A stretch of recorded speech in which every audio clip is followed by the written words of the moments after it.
오늘 본문은 삶의 위기를 만난 한 사람, 바로 다윗의 모습이 그려져 있습니다.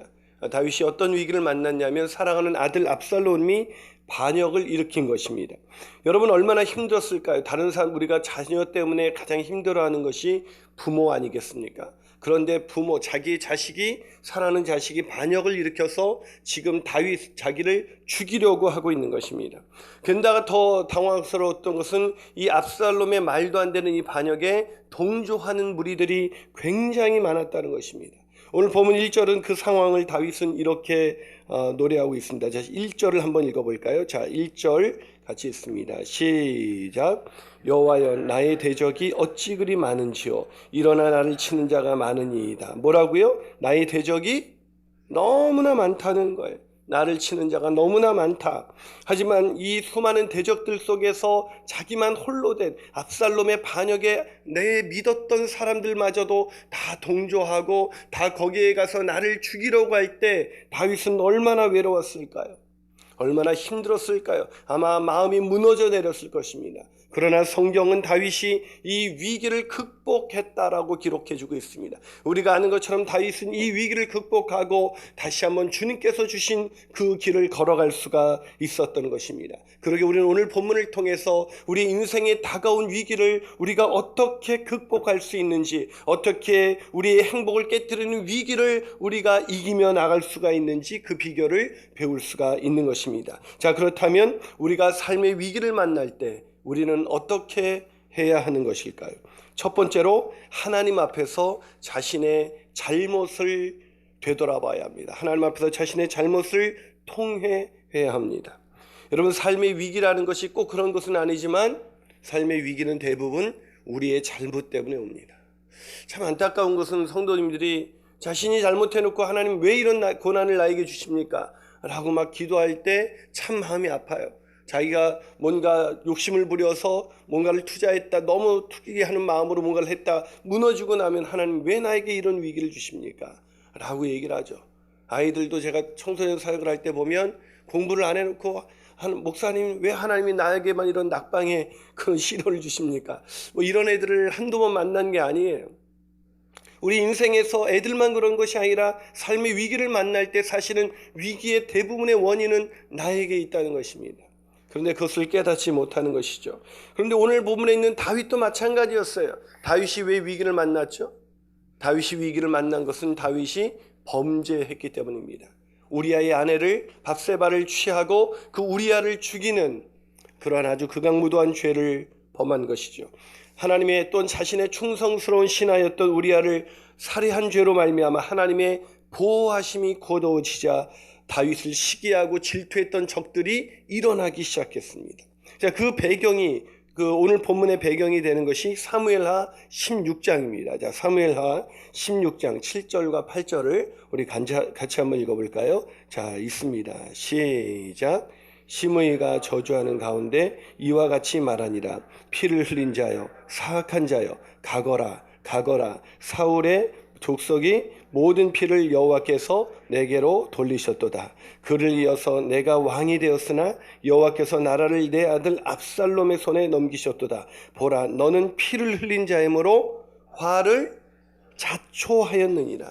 뭐라고 말을 하고 있습니까? 지금 오늘 본문을 통해서 시므이가 저주하는 가운데 다윗을 저주하면서 뭐라고 말을 하고 있어요? 네가 화를 자초했다. 네가 피를 흘렸기 때문에 네가 당하고 있는 이런 압살롬의 반역은 바로 너의 죄로 인해서 말미암은 것이다 라고 말을 하고 있는 것입니다. 이 말을 들었을 때 다윗의 심정이 얼마나 어려웠을까요? 정말 자신의 죄를 누군가 다시 한번 찝어줄 때, 여러분, 사람이 어떤 사람이 제일 얄미워요? 내가 뭔가를 잘못한 걸 알 때 그것을 다시 한번 지적해 주는 사람이 얼마나 미운지 몰라요. 오늘 시므이가 그렇게 다윗이 사실 숨기고 싶었던 인생의 가장 부끄러운 이야기를 또다시 꺼내고 있습니다. 그 얘기를 꺼내면서 계속 네가 피를 흘렸기 때문에 너의 범죄함 때문에 네 인생이 무너지는 것이다 라고 말을 하고 있습니다. 이럴 때 다윗은 어떻게 생각할까요?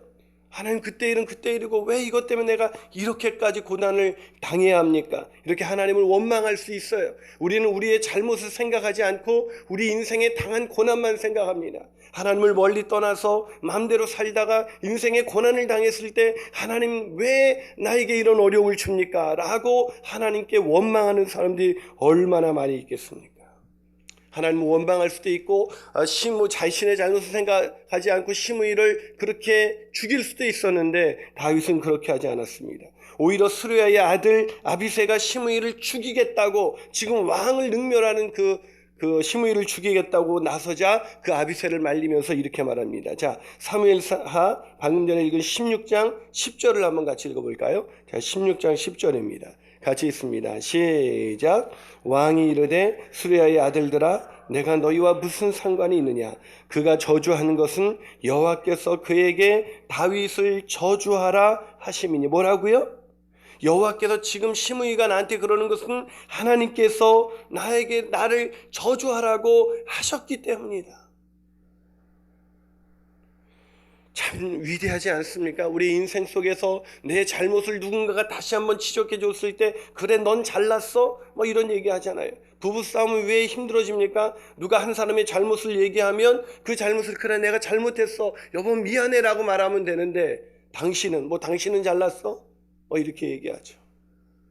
우리는 우리의 잘못을 인정하는데 굉장히 인색하다는 거 아세요? 남의 잘못에 대해서는 쉽게 말을 꺼내면서도 내 잘못에 대해서는 아주 인색한 것이 바로 죄의 본성입니다.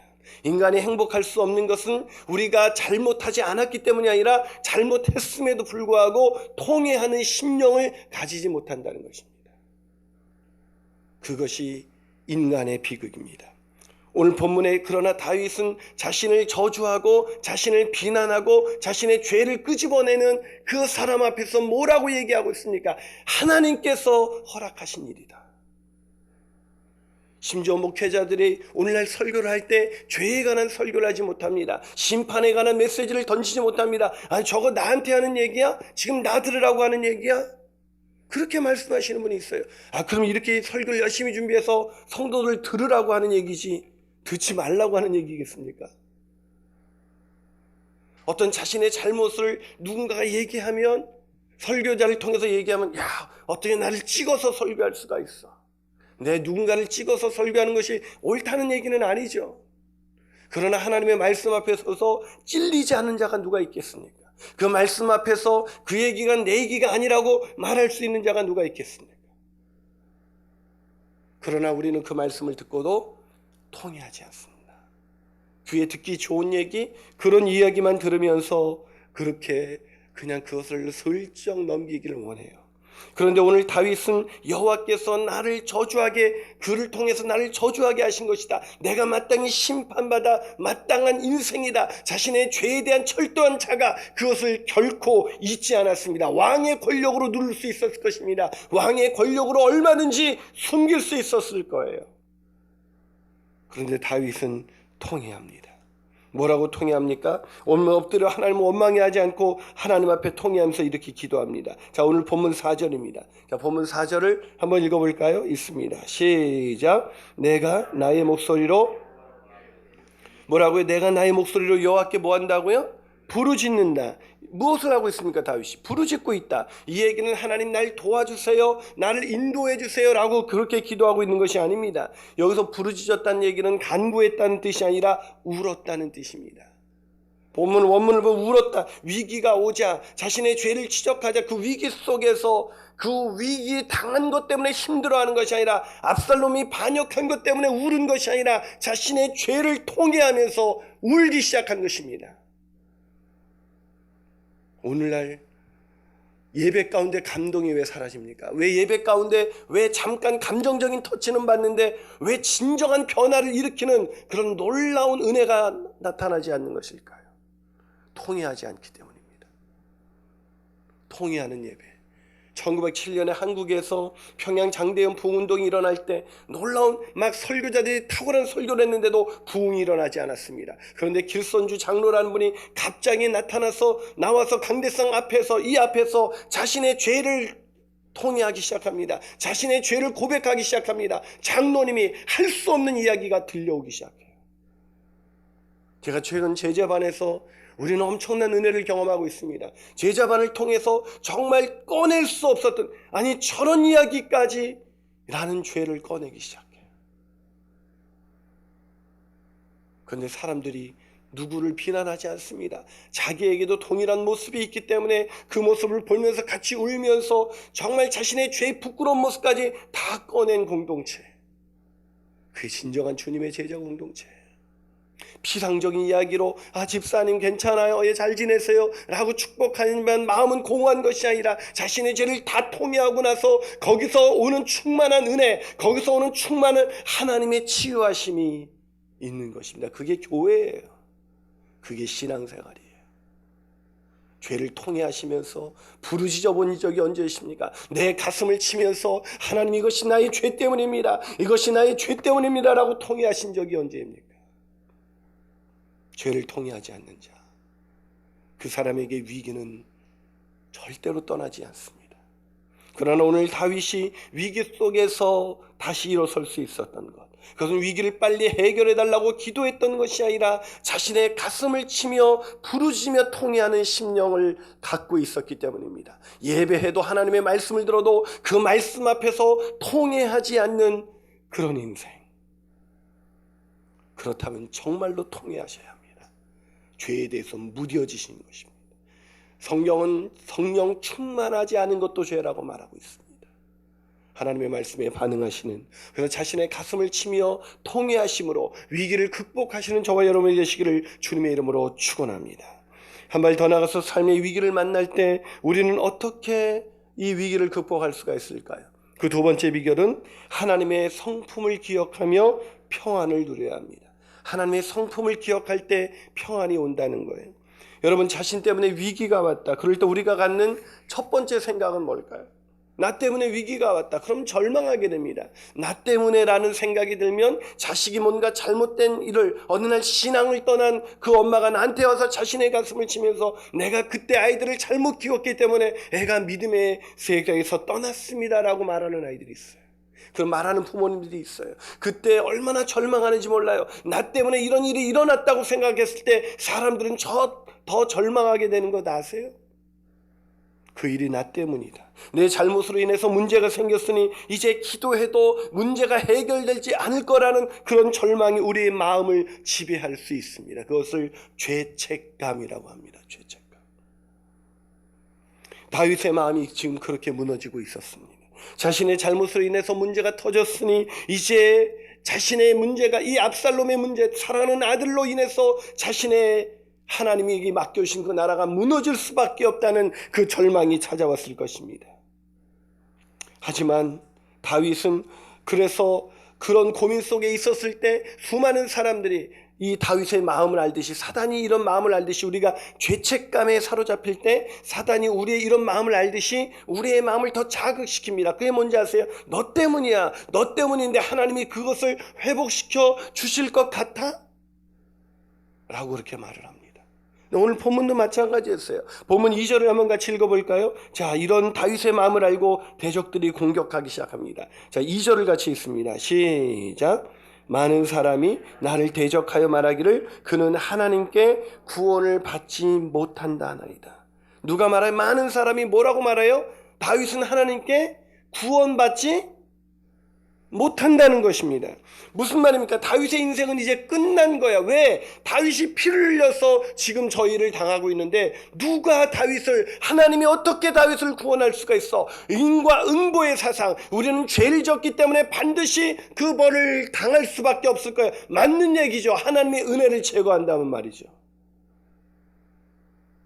많은 사람이 율법주의적인 하나님에 의해서 자신의 인생을 살아갑니다. 나는 안 돼. 나는 죄로 인해서 망가질 거야. 뭔가 잘못됐을 때. 그래서 어떤 분은 그러잖아요. 주일날 예배 한번 빠지면 아마 벌을 내릴까 봐 아마 빠지지 못하는 사람이 있어요. 참 불쌍한 사람이죠. 근데 어떤 사람은 자유롭게 빠져요. 더 불쌍한 사람이에요. 여러분, 오늘 다윗은 마음속에 죄책감을 가지고 있습니다. 모든 사람이 수군대면서 다윗의 죄를 말하기 시작했어요. 여러분, 그것이 얼마나 두려운 일일까요? 우리 같으면, 다윗이 지금 그런 상황이 있으니까 우리 같으면 그냥 인생 끝났고 이제 나 때문에 이런 일이 일어났는데 사람들이 바로 너 때문이야, 맞아, 너 때문에 이런 일이야, 그러면 인생 완전히 망가졌을 텐데 우리 같으면 이제 좌절하고 포기하고 하나님께 도움을 구하지 않을 텐데, 오늘 다윗은 놀랍게도 이렇게 기도하기 시작합니다. 자, 3절 볼까요? 자, 3절 한번 같이 읽어보겠습니다.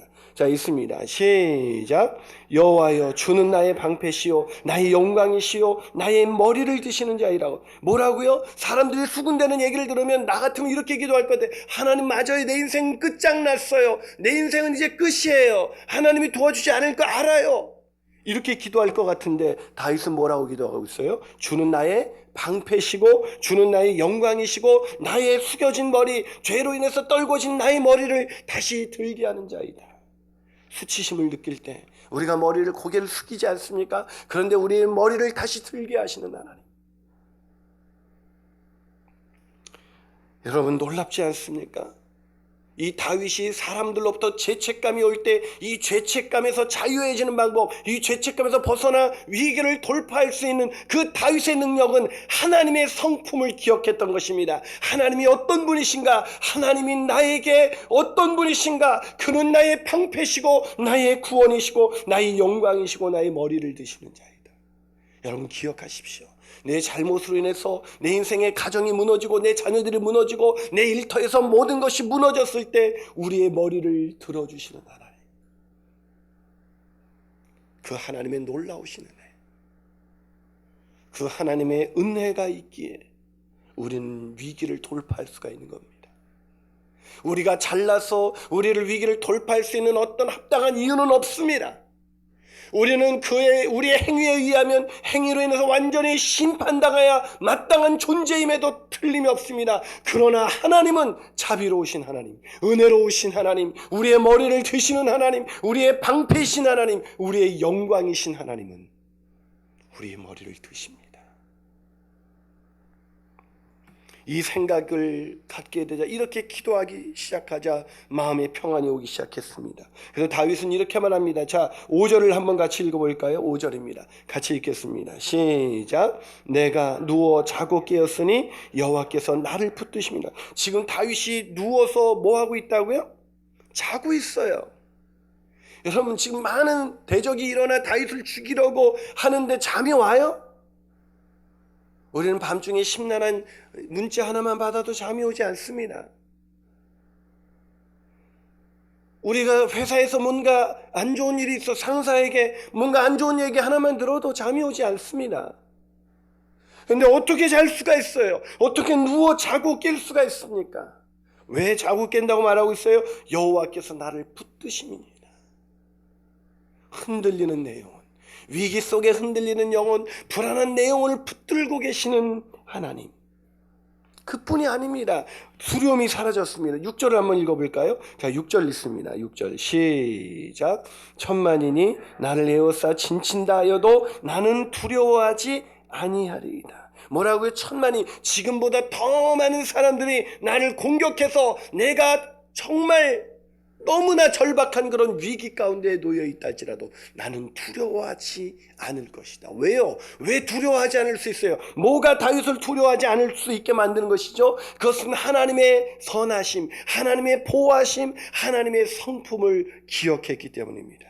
사랑하는 여러분, 우리가 무너지는 것은 우리의 대적 때문에 무너지는 게 아니에요. 우리의 마음이 무너지는 것은 우리 안에 하나님의 성품을 인지하지 못하고 그분을 신뢰하지 못하기에 우리가 무너지는 것입니다.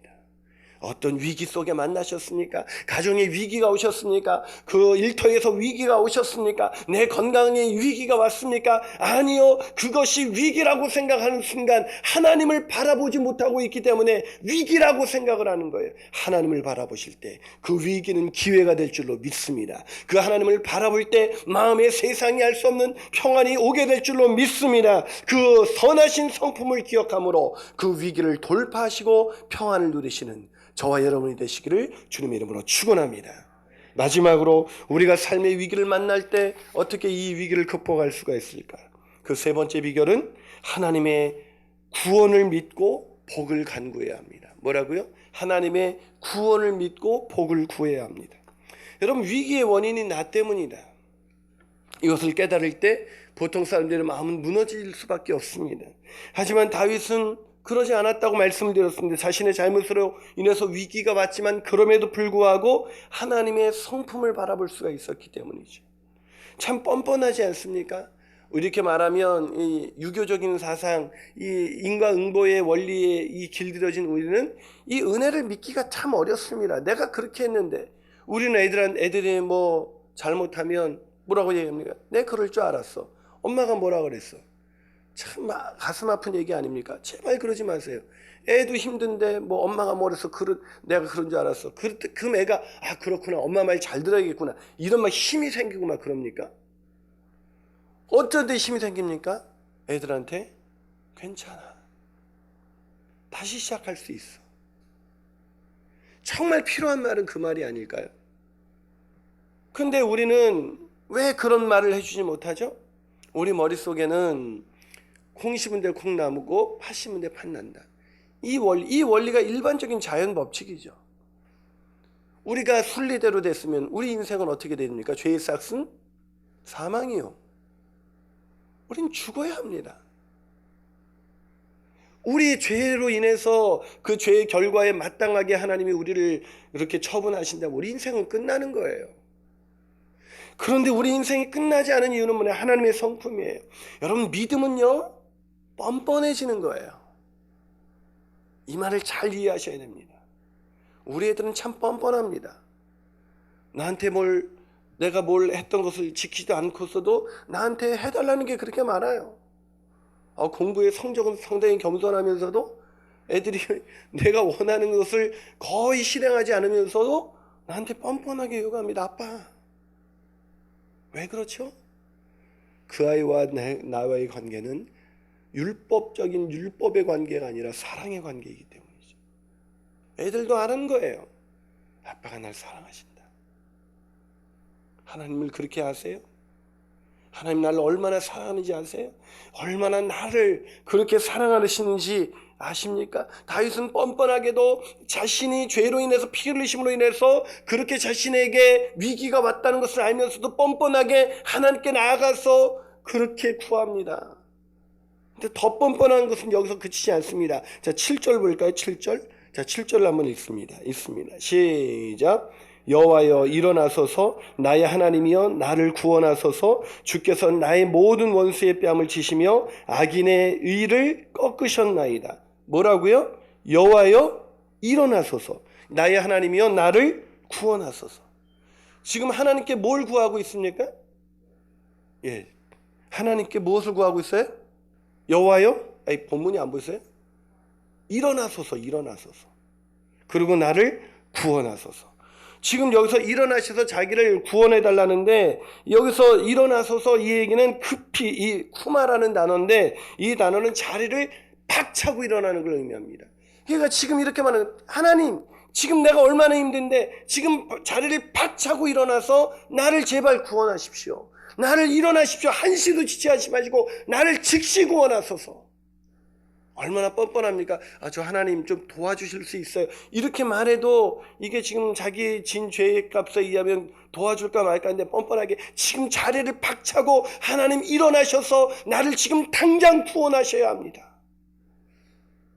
이게 믿음이에요. 이게. 여러분, 아이가 위기에 빠졌을 때 아이가 쭈삣쭈삣하면서 도움을 요청하지 않는다면, 여러분, 애가 잘못을 알고 위기 속에서 계속 괜찮아 쭈뼛쭈뼛 하는 것을 원하십니까? 애가 죽어갈 때, 구명보트가 필요할 때, 엄마가 한 짓은 난 이렇게 죽어도 싸 하고 죽어가는 자녀를 기뻐하는 부모가 있을까요? 아무리 잘못한 자녀라도 물에 빠져 죽어간다면 그 아이가 소리를 지르면서 엄마 빨리 구명보트를 주세요, 구명조끼를 빨리 주세요라고 구명도구를 달라고 부르짖는 것 당연한 일입니다. 여러분, 하나님을 어떻게 이해하세요? 하나님께 도와달라고 하는 것 당연한 거예요. 자리를 박차고 일어나서 나를 구원해 주십시오. 그러면서 복을 내려달라고 기도하고 있습니다. 지금 여러분, 다윗이 복받을 짓을 하고 있으니까 8절을 보세요. 8절을 보니까 구원은 여호와께 있사오니 주의 복을 주의 백성에게 내리소서. 뭘 달라고요? 복을 달라고 기도하고 있습니다. 어떤 사람 말해요. 기복주의 신앙, 여러분 복의 근원은 하나님이십니다. 그래서 복은 하나님께 있습니다. 진정한 복을 원하십니까? 그러면 하나님께 복을 구하시는 저와 여러분이 되시기를 주님의 이름으로 축원합니다. 복을 구하시는 것, 그것은 너무나 당연한 것. 이게 바로 믿음의 본질이에요. 왜 복을 달라고 당당하게 구할 수 있었을까요? 주의 백성에게 내리소서. 나는 주님의 백성입니다. 나는 하나님의 자녀입니다. 그러게 내가 이런 잘못으로 인해서 절망에 빠진 이 순간에도 나의 하나님, 나의 아버지께 나는 당당히 구합니다. 내게 복을 내리어 주시옵소서. 이 기도가 저와 여러분의 기도가 되시기를 주님의 이름으로 축원합니다.